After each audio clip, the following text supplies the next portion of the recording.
कधी विचार केलाय की जुनं प्राचीन आध्यात्मिक ज्ञान आजच्या डिजिटल जगात इतकं व्हायरल कसं होत असेल?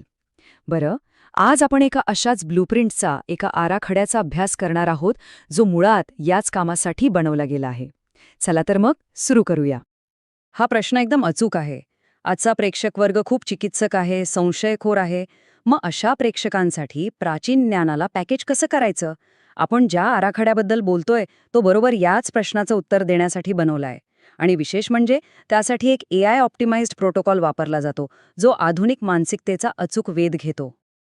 ठीक आहे, तर मग आपण या ब्लूप्रिंटचे एक एक करून सगळे पैलू पाहूया.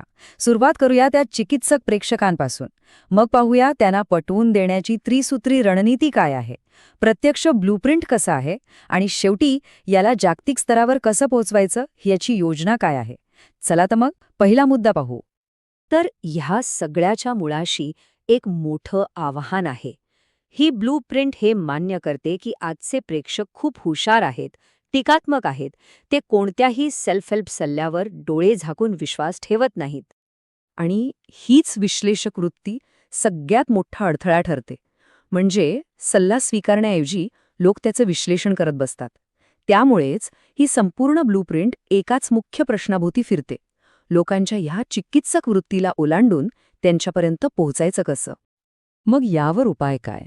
इथेच ही ब्लूप्रिंट एक खास त्रिसूत्री मानसशास्त्री रणनीती समोर ठेवते. ही रणनीती मुळातच लोकांच्या मनातल्या शंकांना बाजूला सारण्यासाठी बनवली आहे. ही रणनीती 3 स्तरांवर काम करते. पहिलं, मोठमोठी तत्वज्ञान सांगण्याऐवजी थेट कृतीवर लक्ष केंद्रित करा. म्हणजे काय करायचं आणि त्याचा काय परिणाम होईल एवढंच सांगा. दुसरं, हे ज्ञान तज्ज्ञांनी तपासलेलं आहे हे दाखवा. आणि तिसरं, प्राणशक्तीसारख्या संकल्पनांना केवळ साहित्य म्हणून नाही तर विज्ञान म्हणून मांडा. या तिन्ही गोष्टींचा उद्देश एकच आहे: लोकांना जास्त विचार करायला न लावता थेट कृती करायला प्रवृत्त करणं. चला आता हे बघूया की ही हुशार रणनीती प्रत्यक्ष व्हिडिओ स्क्रिप्टमध्ये कशी वापरली गेली आहे. इथे बघा, तो पॅटर्न लगेचच स्पष्ट दिसतो. प्रत्येक शार्प लाईनर एक अगदी सोपी कृती सांगतो आणि त्याचं एक मोठं, तात्काळ मिळणारं फळ देण्याचं वचन देतो. उदाहरणार्थ, फक्त 3 दीर्घ श्वास घ्या आणि मन लगेच रिचार्ज होईल.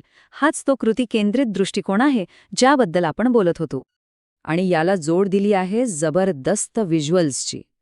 आता प्राणढाल ही एक अमूर्त कल्पना आहे, बरोबर?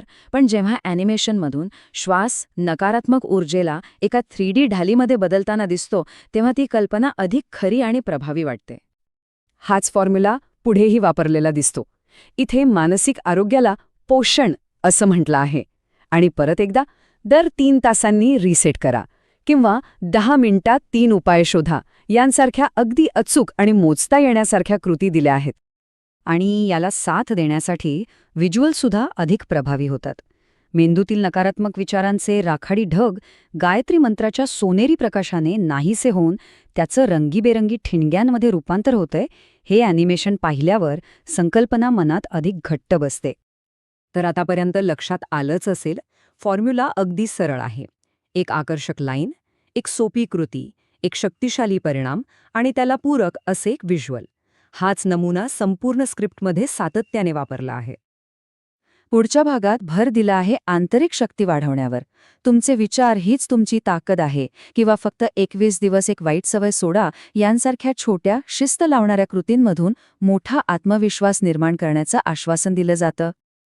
आणि इथले व्हिज्युअल्स तर पहा. एका सामान्य माणसाचं रूपांतर एका तेजस्वी व्यक्तिमत्वात होते.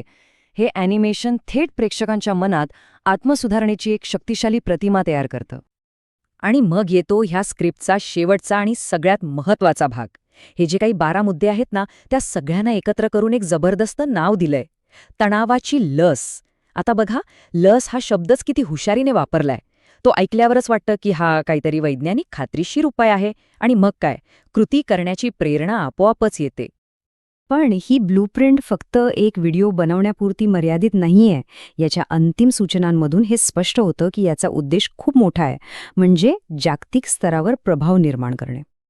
आणि हा प्रभाव कसा निर्माण करायचा, त्यासाठी वापरला जातो एक अत्यंत शक्तिशाली दावा.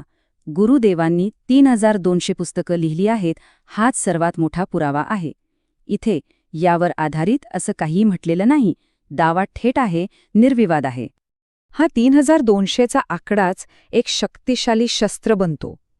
तो ऐकल्यावर सामान्य माणसाचं चिकित्सक मन आपोआप शांत होतं आणि एक प्रकारचा विश्वास निर्माण होतो.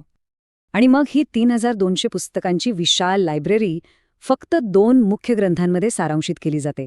गायत्री महाविज्ञान आणि सफलता की जननी संकल्पशक्ती. यामुळे लोकांना एक स्पष्ट आणि सोपा मार्ग मिळतो आणि कोणताही गोंधळ टाळला जातो. आता येते अंतिम योजना, या संदेशाचा मोठ्या प्रमाणावर प्रसार करणे. आणि याची सुरुवात भारतीय उपखंडातून तब्बल 14 भाषांमध्ये करायची आहे. ही योजना अक्षरशः कॉपी पेस्ट करण्यासाठीच बनवली आहे, जेणेकरून कोणतीही टीम याला कमीत कमी वेळेत वेगवेगळ्या भाषांमध्ये तयार करून व्हायरल करू शकेल. अगदी हिंदी, इंग्रजी, मराठीपासून ते तमिळ, तेलुगू, गुजरातीपर्यंत. तर या सगळ्या विश्लेषणातून एक महत्त्वाचा प्रश्न उभा राहतो. जेव्हा एखादी माहितीच अशा प्रकारे तयार केली जाते की तिचं विश्लेषणच होऊ नये, तेव्हा त्या माहितीच्या मूळ संदेशाचं काय होतं? ही ब्लूप्रिंट प्राचीन ज्ञान आणि आधुनिक पर्स्वेशन टेक्निक्स म्हणजे पटवून देण्याच्या पद्धतींचा एक जबरदस्त मिलाफ आहे, पण ती आपल्याला विचार करायलाही लावते.